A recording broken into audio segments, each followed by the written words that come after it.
थांबा, ही रील प्रत्येक हाऊसवाईफने एकदा तरी शेवटपर्यंत ऐकलीच पाहिजे, कारण कदाचित ही रील तुमच्याबद्दलच आहे. आपण घरासाठी सगळं करतो, मुलांसाठी हवं ते घेतो, घरात काही लागलं तर लगेच पैसे मॅनेज करतो, पण जेव्हा गोष्ट स्वतःसाठी काहीतरी शिकायची येते ना, तेव्हा आपण एकच म्हणतो, आता नको, नंतर बघू. कधी पैसे कारण असतात, कधी वेळ, कधी घरची जबाबदारी, आणि कधी फक्त एकच गोष्ट, माझ्याकडून होईल का. पण खरं सांगू, तुम्ही सगळ्यांची काळजी घेताना स्वतःची स्वप्न कुठेतरी मागे टाका. आणि म्हणूनच आज स्वतःला एक प्रश्न विचारा, मी माझ्यासाठी शेवटचं कधी काही नवीन केलंय का. हा प्रश्न मनाला लागला असेल ना, तर ही रील सेव्ह करून ठेवा. जेव्हा पुन्हा नंतर बघू असं वाटेल तेव्हा ही रील परत बघा.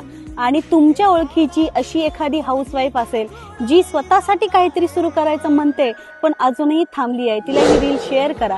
आणि जर तुम्हालाही कधी असं वाटलं असेल की माझ्यासाठी आता काहीतरी करायचंय, तर खाली फक्त मी तयार आहे असं कमेंट करा. कदाचित तुमची ही एक कमेंट दुसऱ्या एखाद्या हाऊसवाईफला सुरू करण्याची हिंमत देईल.